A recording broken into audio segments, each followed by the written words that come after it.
नमस्कार दर्शक बंधु मुझे चंदन आपण मानक वाल इन ओडिया चैनल रे स्वागत जनाऊँ। चलतु आज वीडियो आरंभ करवा।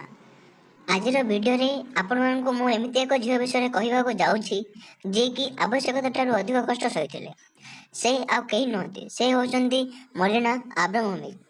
से एक स्टेज रे कही मु तुमको 6 घंटा समय देउछि से समय भितर तुम मो सह किछि भी करि पारो। चलतु मरीना विषय जानिबा। मरीना जन्म 30 नवेम्बर 1946 मसीह होता। तांकर बापा और माँ भल पटु नाला। माँ तांको बहुत अधिक मारुथिले आउ यार प्रभाव मरीना मन उपर बहुत गभीर भाव में पड़ता। छोट बेले से बहुत अधिक टर्चर शिकार होते से मन भितर गोटे कला जन्म नहीं सारी। जड़े निजर दुख को देखा चित्र करे, कविता लिखे आउ सब बेले चुप रहे। एपर किछि करथिले मरीना से फाइन आर्ट्स रो ट्रेनिंग नवा आरंभ कर देथिले। जहाँ पर से स्टेज मानकरे परफॉर्म करबा आरंभ कर देथिले। तांको स्टेज रे जाय केवल छिड़ाइबा को पड़ुथिला, किंतु छिड़ाइबा समय रे तांको मुहरे जेमिति भाव प्रकाश न पाइबो तार ध्यान तांको रखिबा को पड़ुथिला। एमिति बहुत परफॉर्मेंस तांको जीवन काल मध्य रे दैछन्ते।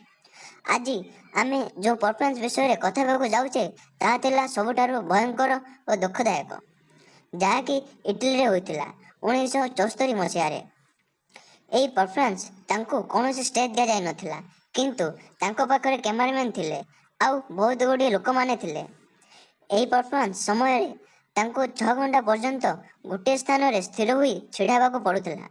मरीना हाथ रे एक कागज थिला और सेतिरे लेखा जाइतिला, ए हॉल रे समस्त लोकन को मु 6 घंटा समय देउछि से समय भितर तुम माने मो सह किछि भी मध्य करि पारो। यार समस्त फलाफल दोष मु निज मुंड ऊपर नेबी। मरीना सामना रे गोटे टेबुल रखा जाइतिला, जेउथिरे छुरी, ब्लेड एवं बंदूक परि अनेक उपकरण रखा जाइतिला। आउ ताको व्यवहार करी लोक माने मरीना को टर्चर करिवार थिला। तबे चलंतु जानिबा लोक माने मरीना सह कोन करथिले।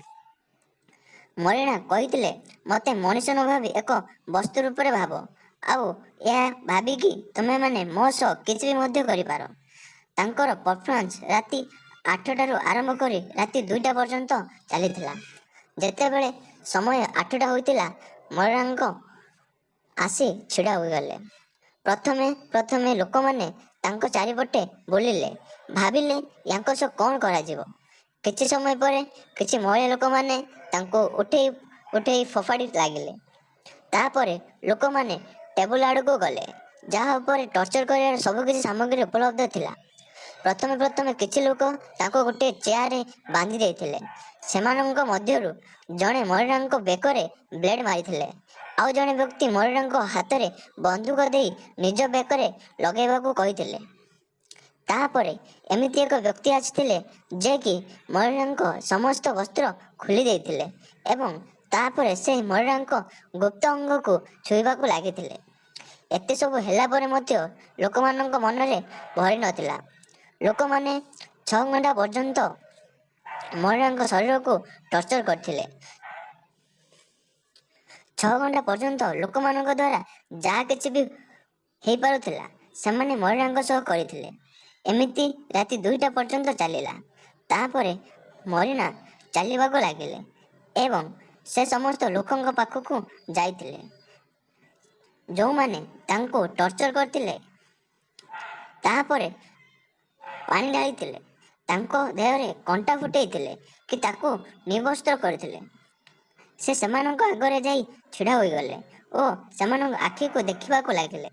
एते समय पर्यंत जो लोक माने तांको टर्चर करुथिले, हैरान करुथिले, तांको आखि मिसेई देखि पार नथिले।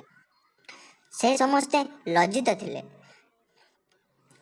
मरीना तांको भितरे लुचि रहितबा राक्षस को से तांको देखैथिले। मरीना से लोक माननकु या देखाइथिले कि तुमे माने सतरे भितरे केते खराब। मरीना तांको परफॉर्मेंस जरिया रे मनुष्यर गोटे बड़ प्रकृति को देखाइथिले।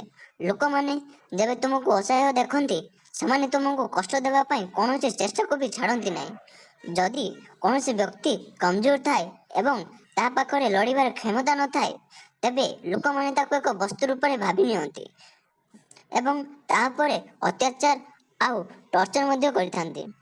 ଏମାନେ ସମସ୍ତେ ମଣିଷ ହିଁ ଥିଲେ, ଆମ୍ଭମାନଙ୍କ ପରି ମଣିଷ, ଯେଉଁମାନେ ମରିନାଙ୍କ ସହ ଏପରି ବ୍ୟବହାର କରିଥିଲେ।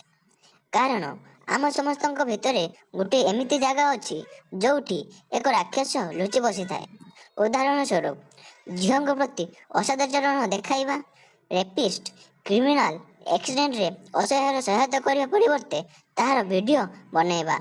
ଏହା ହିଁ ହେଉଛି ଆମ ଭିତରେ ଲୁଚି ରହିଥିବା ସେହି ରାକ୍ଷସ, ଯିଏକି ଗୋଟିଏ କଥା କହିପାରୁନଥିବା କୁକୁର ଉପରେ ଅତ୍ୟାଚାର କରିଥାଏ।